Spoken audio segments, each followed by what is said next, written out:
Father, glorify me in your own presence with the glory that I had with you before the world existed.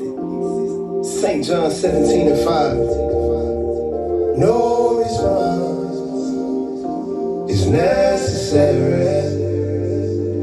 Christ has made us one with God through the cross, the death and resurrection.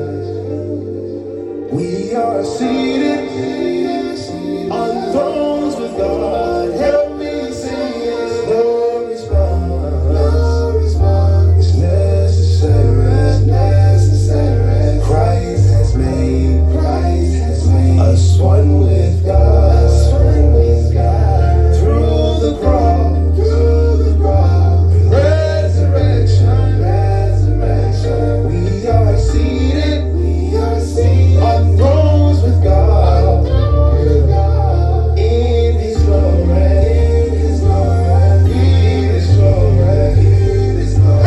Don't you feel the glory? Don't you feel the glory? Can't you see the glory? This is my song. This is my story. Well, hello again.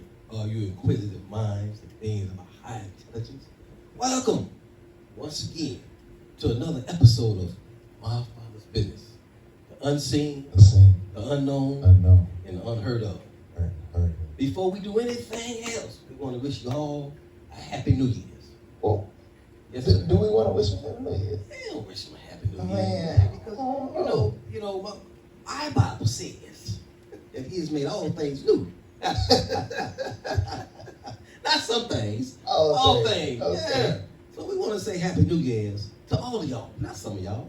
All of Well, y'all. can I be controversial? You Can we start it off with some controversy? Yeah, go ahead, man. So for all those who follow the Gregorian calendar, Happy New Year's to you. Like that. For those of us who know about, the spring equinox, we wait. Well, let me ask you this here. This is my Father's business. Yes, sir. The unseen The unknown. and unheard of. Come on. A lot of us haven't heard of that calendar. Oh, Explain that to us, bro. why did I do this? You wanted to be controversial. I did. We a little controversial on this, all right? So here we are. So the Gregorian calendar is simply a calendar system that we go off of here in the States, and in various parts of the world they go off the Gregorian calendar. They have a pre-marked calendar of dates like New Year's, like Christmas Day, like Thanksgiving Day, Halloween, and various other holidays throughout the 365 of the year time span. In actuality, the calendars in ancient cultural times went off of the cosmos. So you would track your time of the day by the sun. You would track your day of the month by the moon. Okay. Right? And from there, you'll be able to tell what time it is, what day it is, and what month it is, and what year it is. Every spring would spring forth a new year. Right? But when the Gregorian calendar was established, they put the New Year's Day or the taxation day at January 1st. Okay, good. I never knew that, man. You just taught me something. Well, let me ask you this. Oh, we getting in trouble already. No. See, that's what I get for being controversial. I can't. That's what I get for being controversial. You open that door. I did. But let me ask you this here. So you said in times of old, Okay. they tracked the night by following the sun, Mm-hmm. and they knew what time it was, getting like sunset and what have you by the appearance of the moon. Right. So my Bible says that when the wise men came looking for the See, we need to get off the topic, man. Let's get off this topic. Your water bottle just fell over. Okay. I know we rocking in it. It's a big chance that it might kick over. So I'm going with it. No, because I mean. Let's get it. Let's get it, man. So they was able to follow the sun in the day. They can tell it was daytime, 3 o'clock, 5 o'clock. because of the position of the sun. Makes sense, right? Makes sense. And then as the moon appeared, it got higher to disappear. They can tell whether it was 12 o'clock, 1 o'clock, 3 o'clock, 4 o'clock in the morning. Mm-hmm. Right. But if they wanted directions and guidance, they didn't have a map. Right. So I was told that when the wise men came looking for the baby that was born to be the king of the Jews, Okay. and they went to Herod, and they said, where is he that was prophesied to be born the king of the Jews? We saw his star. Mm-hmm. And the Bible goes on to say that Herod sent them out looking for him that was born to be the king of the Jews, Mm-hmm. and told them, follow his star. And when the star stopped Mm-hmm. over the manger, Mm-hmm. they knew they had arrived. Mm-hmm. Stars don't move. Stop. Let me stop, man. Let me stop being controversial, man. I mean, so let's go back go back here real quick. So with the moon, With the moon. okay, we can just establish, and we're giving y'all some Jews, man. We give you some Jews, man. This This is is Jews, early Jews. I don't know. Shiny, ching ching. So depending on where the sun is in position during the day, you can tell what time of the day it is. You don't need to watch. Right. Depending on the phases of the moon, you can tell the time of the month. Certain ladies have their cycles during the full moon. Some have during the quarter moon, during the waning or the waxing, during the new moon. There's various phases of the moon. Ladies have the ladies' day, right? So we tell what time of the month it is. But when it comes to this story of the Magi, Yeah. you know what I'm saying? The brothers. 3 wise men. The 3 wise men. Okay. So with this story and this contextual finding of the Messiah, Yes. Mashiach, or the prophesied one, the anointed king, these men they were studiers of the stars. Let me start there, okay? Because I don't want to say directly that they were Masons, right? Because that's not directly in our teachings. That's not directly fundamental, but it does. But we do have references to them, right? The wise men are star studiers in the Bible. They are not religious men. They are not They don't follow Judaism. They're not Pharisees. They're not Sadducees. They're not from the area. You understand this? These are people of a different culture. Man, I just got to work. So where do they? The Bible, for the exception of them appearing, to go give them herbs and things and pay homage to the one born to be the king of the Jews. Mm-hmm. We know nothing about the beginning or the end. Sound like somebody else I know. Yeah, so it sounds like to me that they may have come, or they may come and go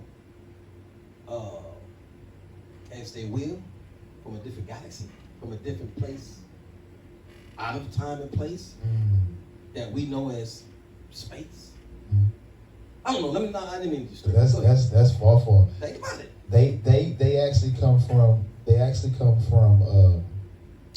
And this is something that you guys, I would tell you to go research to make it make sense on a historical level. If you wanted to actually track it in time, go look at the culture of the Zoroastrians.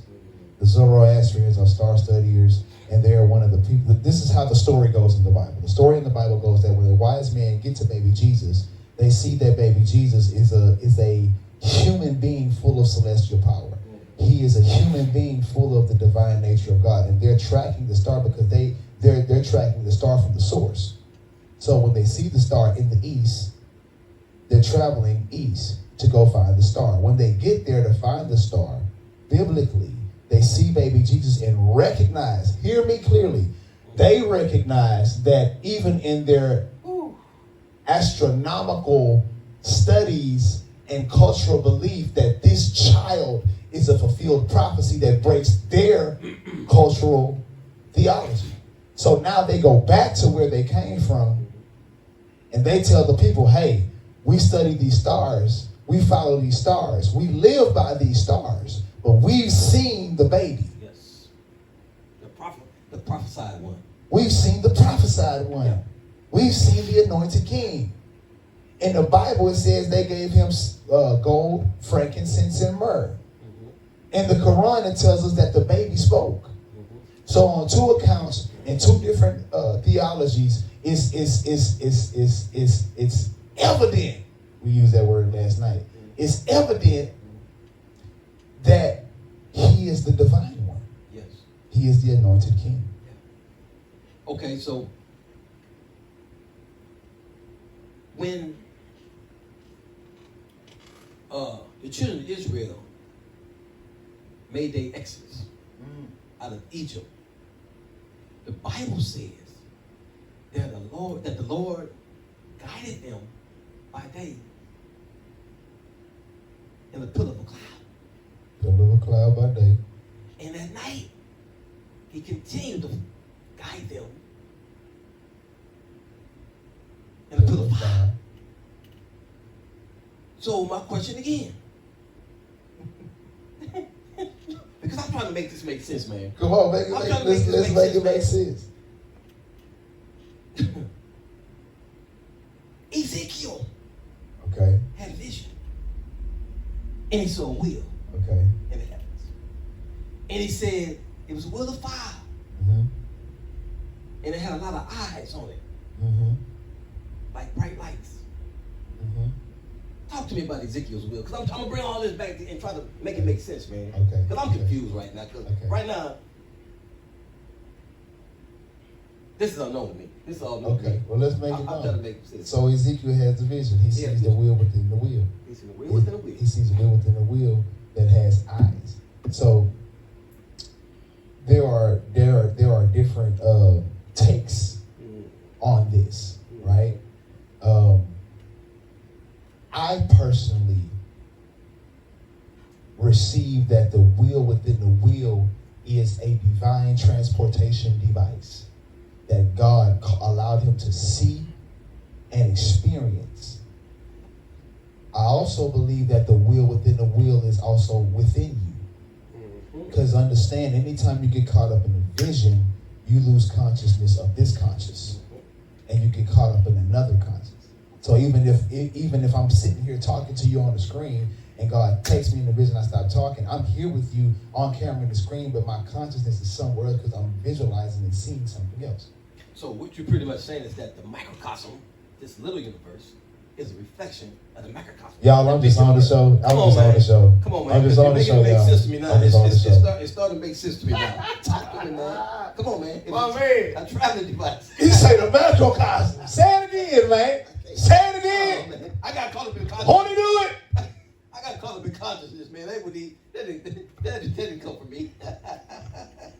He got caught up in the whirlwind. So the man said, y'all, he said that the wheel that Ezekiel, there's several takes on it. Other people think, everybody got their own theology. Yeah.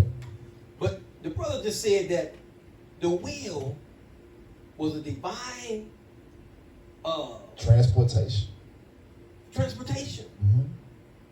Watch this.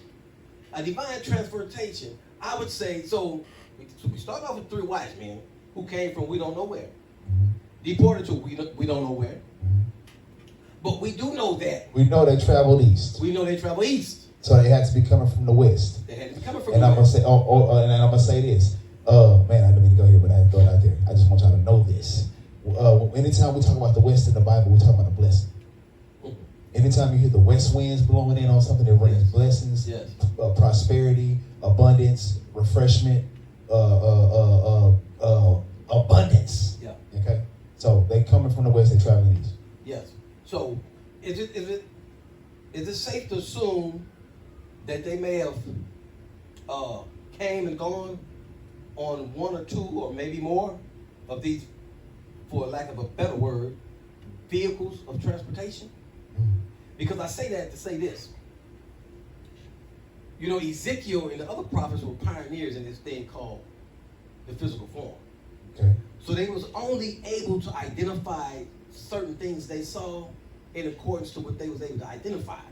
Like we talked about in season 2, when we was talking about, like I said, when I was telling you about how we put a label on things in this physical universe so we can identify them. Right. Because without a label, we wouldn't even be able to identify it. If I just saw you in the spirit, I wouldn't know that was your spirit, it was Nick's spirit, or what. So I have to put a label on it. Right. So Ezekiel called it a wheel because that's probably what he was familiar with. He called lights eyes because that's what he was familiar with. Right. So I said that to say this here. There's a wide belief in this day and time that's been around for hundreds of years that there's a vehicle of transportation that has been going in and out of the cosmos and seen and reported by men for millions of years. Because we cannot label it according to what we are familiar with, we've called them UFOs. So I didn't even mean to go there. It just happened, bro. So let me say this to that theory, right? So the wheel, right? Let's go here. The wheel within the wheel that Ezekiel sees, he sees it where? In a vision. In a vision. First of all. So he doesn't see it. Oh man, it's a wheel within a wheel. No, he's caught up. Thank you. Right? Caught up. Caught up in heavens. God had took him somewhere. So let's get to the UFO theory. We are living in a firmament. Thank you, man. Wait a minute. Didn't the Bible say that he put firmaments in the sky? We are living in a firmament. But here's the key. He said firmament. He singled it out. So there's other firmaments. Yeah. There's other levels to this thing. It's other levels to this thing. Talk to me. Just go ahead. There are things. Let's go here. There is the heavens. There is the heavenly realm. There is the earth and the earth realm. And there are things that are in the earth. Yes. And there are things that are under the earth. Yes. So the earth is not solid. The earth is solid. The earth yes. is a plane. Now these theories of UFOs, these wheel within the wheels, can be coming from other planes. But they are still in the earth realm. It's in the earth realm. Because here's the thing, and I was getting to that last, well, I said it earlier, about... that's good, by the way. Yeah, that's good, because here's the thing. And that's why I always say, man, we got to get outside of this little... Because the reality is this. Something dropped down out the sky right now. Yeah. Coming out. You might think, oh, this is an alien. But in reality, because you know they identified the time travel already. It's public now. The whole time travel concept, going back in time and going into the future. Right? So you see something come out the sky, you might be like, oh man, that's an alien. In reality, that's just another being of the same DNA you made up, just from a different time and space, or just a different place. Yes. Hear me, just a different place in the earth realm. We're going to start seeing this now. Yes. More yes. and more yes. and more yes. and more. Yes. Because the powers that be want us to become transhuman cyborgs. And so there are gonna be new animals that you're gonna see now, because the sea is receding. The sea is receding and going to different places. The ocean is receding and going taking back different lands. So now things are coming up to shore. Now you're gonna start seeing ancient cities that was buried by water pop up again. Right? That's gonna confirm a lot of things in the Bible. And it's gonna confirm it's gonna put to bed a lot of theories. Right? Mm-hmm. Well, what I was getting at is that the very fact that you said there go a plane, there go alien, there go flying object, you just identified it ain't identified no more. So I'm trying to wake the people up so that they learn how to step out the boat. Yeah. Come on, man. Because you can't shundo that. You can't shundo that. Because here's the thing. Like you said, we're going to start seeing these things more often. Google the FBI files on unidentified flying objects. Google the FBI files on thought transformation. Google the FBI files on transfiguration. Google the FBI files on DNA. You'll be surprised at your heritage. You'll be surprised of your heritage, of what you're made out of. Where you come from. And that takes me to this. You said on season 2 that my father's business is a continuation of business that started millions of years ago. You couldn't have been more on point. Because here's the thing. You, my brother, have been sent here before the foundation of the world on assignment. My Bible says in Jeremiah 1:5, before I formed you in the womb, I knew you. I sanctified you. I ordained you. I ordained you to be a prophet. So I don't have a problem accepting you as a prophet. We working. We searching. Forever about our Father's business. Unseen.